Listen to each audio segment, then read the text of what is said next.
UGC के नए नियम के विरुद्ध कैसरगंज से भाजपा के पूर्व सांसद बृजभूषण शरण सिंह ने बुधवार को मोर्चा खोल दिया।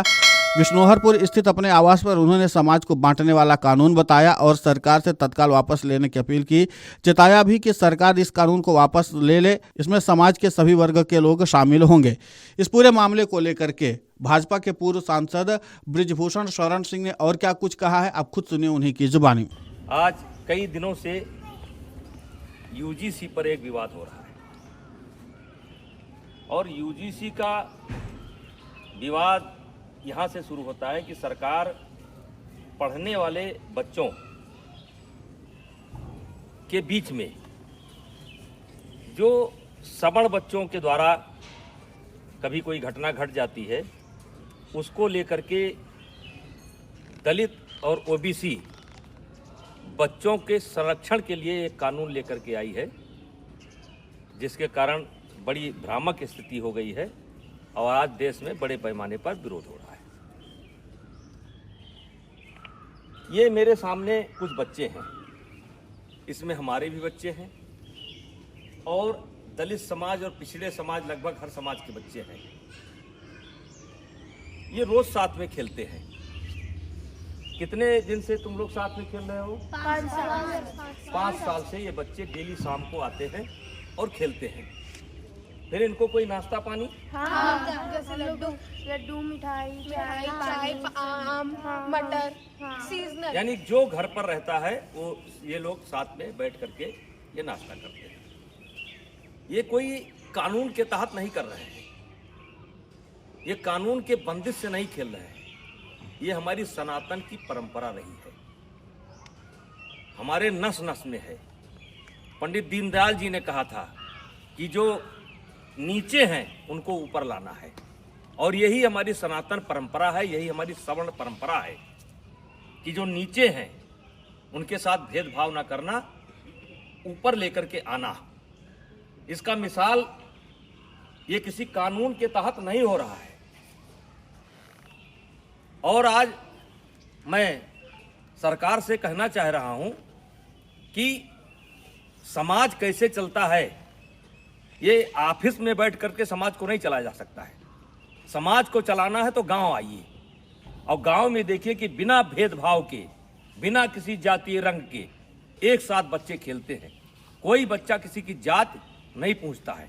क्या आप चाहते हैं कि भविष्य में इस घर के अंदर एंट्री दी जाए तो ओबीसी को न दी जाए? क्या आप चाहते हैं इस घर में एंट्री दी जाए तो दलित को न दी जाए? क्या आप चाहते हैं ऐसा आप माहौल खड़ा कर रहे हैं? तो आपसे हाथ जोड़ करके विनती है, इस मामले को वापस लीजिए। और मैं अपील करना चाहता हूं, सवर्ण समाज से अपील करना चाहता हूं कि इसमें संपर्क करिए ओबीसी के लोगों से। ओबीसी समाज के जो समझदार लोग हैं उनसे संपर्क करने की जरूरत है। जो दलित समाज के समझदार बच्चे हैं उनसे संपर्क करने की जरूरत है और उनसे इसका विरोध कराना है, क्योंकि गांव में हम एक साथ रहते हैं। गांव में कोई शादी होता है, ब्याह होता है, हर आदमी का कोई ना कोई हक है, कोई ना कोई नेग है, हर तरीके से भागीदारी होती है। अभी मैंने सनातन कथा कराया, 1 जनवरी से लेकर के 8 जनवरी तक मैंने सनातन कथा कराया और जिसमें सदगुरु रितेश्वर महाराज जी ने कथा कहा।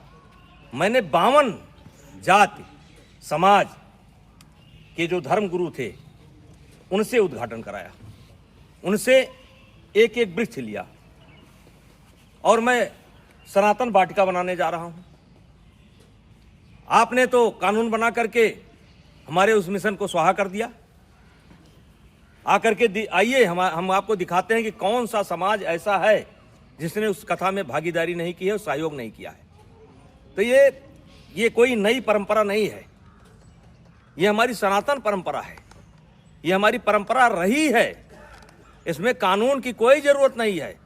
हाँ, कोई बच्चा गलती करता है जो क्षमा करने योग्य नहीं है तो उसको आप सजा दीजिए।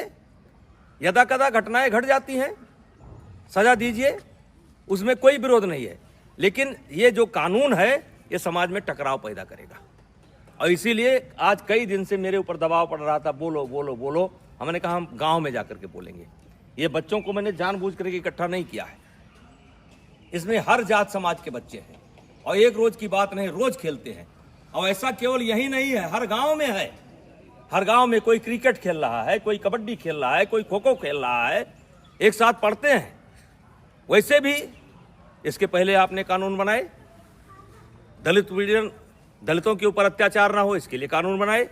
क्या दलितों के ऊपर अत्याचार रुक गया? महिलाओं के साथ अत्याचार ना हो उसके लिए कानून बनाए आप, क्या वो रुक गया? दहेज के नाम पर कानून बनाए आप, क्या वो रुक गया? रुका नहीं, दुरुपयोग ज्यादा होता है। जहां ऐसे कानूनों की समीक्षा की बात होनी चाहिए, अब पता नहीं किस मंशा से अधिकारी बैठ करके ऑफिसों में निर्णय ले लेते हैं। अब वो चाहते हैं कि ये बच्चे अगर दोस्ती करें तो जात देख करके करें, वर्ग देख करके करें। तो मैं इस कानून के पूर्णतः विरोध में हूं। अगर जरूरत पड़ेगी तो आंदोलन होगा, लेकिन आंदोलन में केवल क्षत्रिय नहीं होंगे, सनातन धर्म के मानने वाले सब होंगे, दलित भी होंगे, पिछड़े भी होंगे। ऐसे कानून की जरूरत नहीं है जो कानून हमको बांटता हो। ऐसे कानून की जरूरत नहीं है। तो कृपया हाथ जोड़ करके विनती है, मैं बहुत छोटा आदमी हूँ, मैं जानता हूँ कि इसका असर पता नहीं आप पर पड़े कि ना पड़े, लेकिन ये गांव ऐसे नहीं चलता है। अगर इस लोकतंत्र को जिंदा रहना है तो गांव में क्या हो रहा है इसको देखना पड़ेगा। ऑफिस में बैठ करके आप गांव को नहीं देख सकते। तो कृपया यह बंद करिए। सवर्णों के बीच में झगड़ा होता है, ब्राह्मणों ठाकुरों के बीच में भी झगड़ा होता है, दलितों के बीच में झगड़ा होता है। कहाँ तक आप कानून बनाएंगे? तो भाईचारा स्थापित करिए। और ये जो कानून है ये समाज को फाड़ फाड़ कर देगा, और इससे आने वाले समय में देश का बहुत नुकसान होगा, राष्ट्र का बहुत नुकसान होगा, समाज बढ़ जाएगा। कृपया हाथ जोड़ करके विनती है, ऐसे कानून न लावें। कहने को तो बहुत कुछ इच्छा है, बोला जा सकता है, लेकिन बोलने की कोई आवश्यकता नहीं है। इस कानून से ये बच्चे बढ़ जाएंगे, ये जात देख करके दोस्ती करेंगे। कितने साल से आते हो तुम लोग? 5 साल से आते हो। और कुछ नाश्ता पानी मिलता है? हैं? खेलते हो? तो मैं जो लोग भी लेकर के आए हैं उनसे कहना चाहता हूं कि ये कानून आपका समाज में भेदभाव पैदा करेगा और ये बच्चे बढ़ जाएंगे, और ये देश के लिए अच्छा नहीं होगा। और मैं इस कानून में, वैसे मैं ABP का बयान देख रहा था, संतुलन की बात की गई है। इस कानून में संतुलन नहीं है। आपने एक पक्ष को अपराधी बना करके खड़ा कर दिया है, और वकील का भी मौका नहीं दिया कि इनका वकील कौन होगा। तो जो गलत करता है उसको सजा मिलनी चाहिए, चाहे क्षत्रिय समाज का हो, चाहे ब्राह्मण समाज का हो, चाहे किसी समाज का हो, वो सजा का हकदार है। उसका कोई समर्थन नहीं करेगा, हमारा कोई समाज समर्थन नहीं करेगा। लेकिन आप ये बच्चों में भेदभाव मत पैदा करिए, स्कूलों में भेदभाव मत पैदा करिए। और मैं फिर अपील करना चाहता हूँ दलित समाज के बच्चों को, जो पढ़े लिखे बच्चे हैं उनको अपील करना चाहता हूँ, OBC समाज के बच्चों को अपील करना चाहता हूँ। ये देश हम सबका है, और इस देश में सौहार्द बनाए रखना हम सबकी जिम्मेदारी है। तो कृपया ऐसे कानून का समर्थन ना करें। धन्यवाद। आपको बता दें कि पूर्व सांसद ने कहा कि सवर्ण समाज को चाहिए कि पिछड़े व दलित समाज के प्रबुद्ध वर्ग से संवाद करे और मिलकर इस कानून का विरोध करे। गांव में सभी एक साथ रहते हैं। हाल ही में राष्ट्र कथा कार्यक्रम में 52 जातियों समाजों के धर्म गुरुओं से उद्घाटन कराया गया। सभी से एक एक वृक्ष लेकर सनातन वाटिका विकसित की जा रही है, जो सामाजिक समरसता का प्रतीक है। सरकार ने कानून बनाकर उस मिशन को नुकसान पहुंचाया है। अब देखना महत्वपूर्ण होगा कि इस पूरे मामले को लेकर के भाजपा की ओर से क्या प्रतिक्रिया दी जाती है। Video desk amarujala.com।